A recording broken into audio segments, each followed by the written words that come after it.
welcome back to Library Time with Miss Kinsley. Today I wanted to introduce a new story to you that we have in our library. Our story today is called Juna's Jar, written by Jane Bach. So Jane wrote the words, she's the writer, illustrated by Felicia Hoshino. So Felicia drew and made the pictures. So if I look at the front cover, I see that there's actually nothing in this jar. So again, our title is Juna's Jar. My prediction is that this is Juna, but I don't see anything in her jar. Do you think her jar will stay empty, or will she put something in it? Let's make a prediction. Okay, let's get started and read.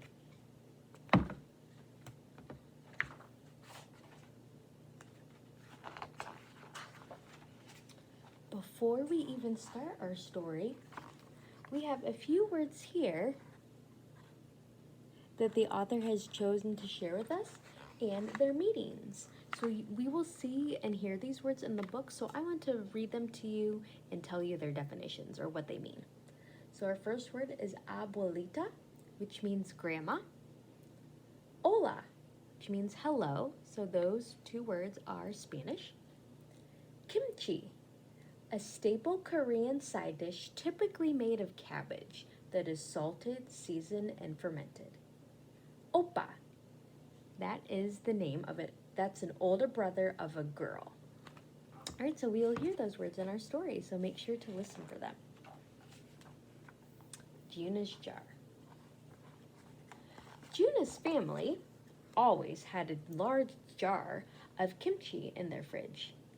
After they finished eating all the kimchi, Juna sometimes got to keep the empty jar. So there they are eating. Does anyone know what these are called? What they're eating with?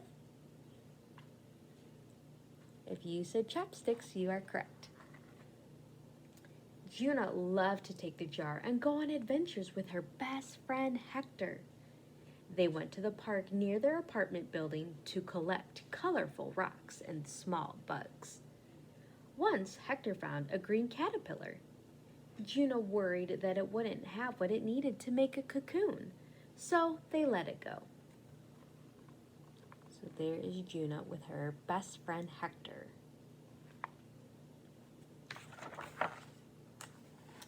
One morning, Juna went looking for Hector to go on another kimchi jar adventure. She ran downstairs to his grandmother's apartment. "Hi, abuelita," Juna said to Hector's grandmother. "Can Hector come out to play?" "Hola, Juna," Hector's grandmother said, giving her a hug. "I'm sorry, Hector is not here." Then she told Juna that his parents had come the day before and taken Hector to live with them in a big house far away. Hector had wanted to say goodbye, but Juna was not home. Have you had a friend move away before? And did you feel sad? Juna looks very sad right now. Juna was very sad. When she got back home, her big brother, Minho, tried to cheer her up. He took Juna to Mr. Lee's pet shop and bought her a small fish. So yes, she looks very sad. She misses her best friend Hector. Juna watched the fish swim in circles in her jar.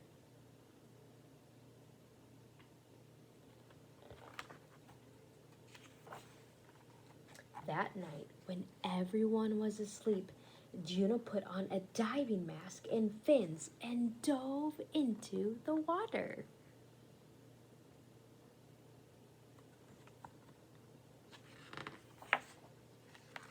Juna's fish took her everywhere. They swam with sea turtles, played with dolphins, and discovered a giant clam. "Can you help me find my friend Hector?" Juna asked her fish. They swam to a dark underwater cave. Hector wasn't there, but they found huge snakes slithering in the sand. When Juna got closer, she saw that they were actually tentacles.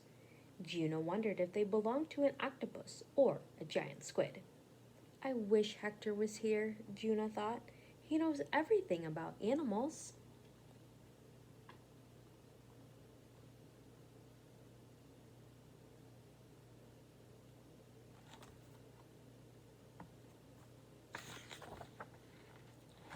By the next day, Juna's fish had grown so big its mouth nearly touched its tail.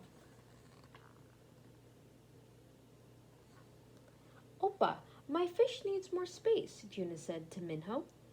With his help, Juna put her fish in the aquarium in their living room. Juna's jar was empty again. Do you think she'll put something else in her jar? What do you think will go in there? Let's keep reading.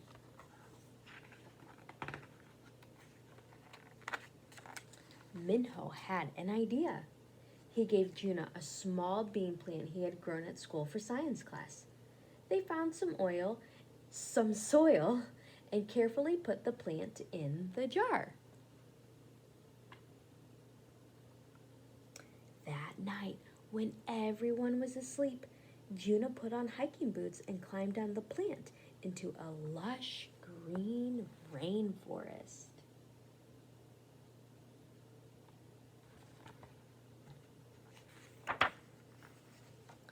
Juna swung on vines, climbed on a tree with a sloth, and sang with howler monkeys.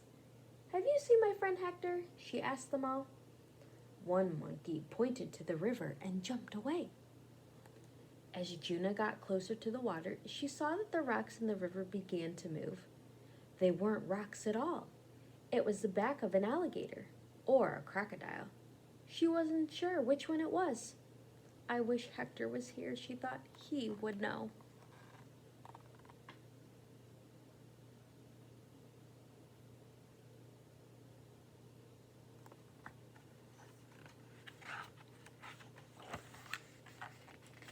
By the next day, Juna's plant had almost reached the ceiling. Wow. Opa, my plant grew too big for my jar, Juna said. Minho helped Juna put the plant into a large pot on their balcony. Juna's jar was empty again.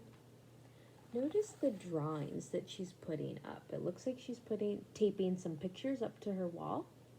Do you have anything hanging up in your wall like that? It looks like the adventures that she's gone on so far. Pretty cool. Minho and Juna walked to the park. A cricket chirped in the bushes. Juna quickly snuck up to the cricket and cupped her hands around it. Then she placed it gently into her jar. Minho helped her find twigs and leaves, and they put them in the jar too.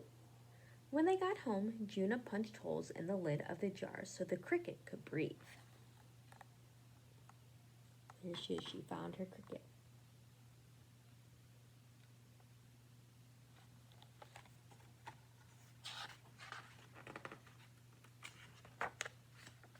That night, when everyone was asleep, Juna put on goggles and a helmet and hopped onto the cricket's back.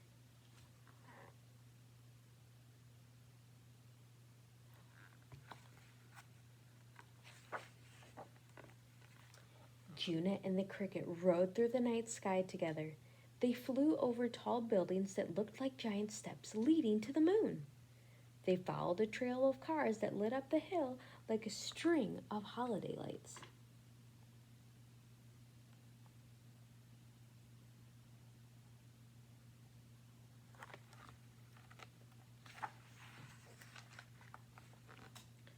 Then the cricket landed on a windowsill of a big house.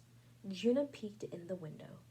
There was Hector asleep in his bed, and on the bedside table was the kimchi jar Juna had given him.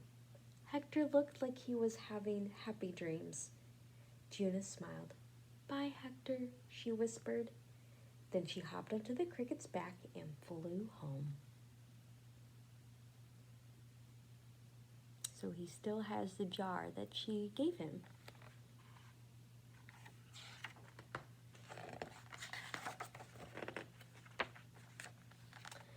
By the next day, the cricket's antenna had poked through the holes in the jar's lid. Opa, the cricket grew too big for my jar too, Juna said. So Minho and Juna walked to the park and set the cricket free. Juna's jar was empty again. Look at her face. Does she look happy that it's empty, or does she look a little sad that it's empty again? She's had lots of things in her jar. I think she looks a little sad. Juna looked around the park and wondered what she would put in her jar next. I wish, she thought. Look what I found, a girl behind her said. Can we put it in your jar? Juna turned around. A green inchworm was wiggling up the girl's arm. Juna smiled and held out her jar. Did she meet a new friend? Yeah, she met a new friend. All right, I really like that story. It's so hard when a friend moves away, someone you really care about, and having to say goodbye. So if you've had that happen, I'm sure you have felt sad, like Juna. So my question for you today is can you tell me about a time, a really fun time that you have had with a friend? So Hector and Juna like to use Juna's jar and collect different things and put them in the jar. But tell me about a time that you have had with a friend. So you can either use the voice text option, you could type it, or you could draw a picture and show me. So if you click the next slide, then you can finish your work there.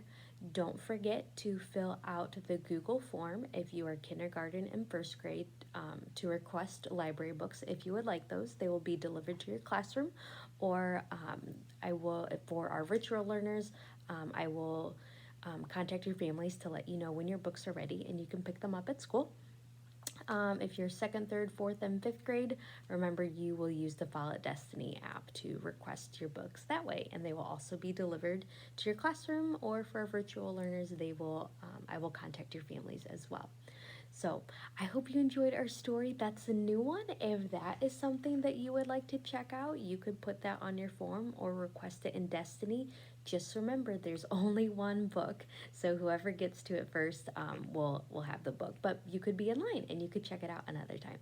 Okay, I hope you enjoyed our story today. It was so good to be together again, and I will see you next time. Goodbye.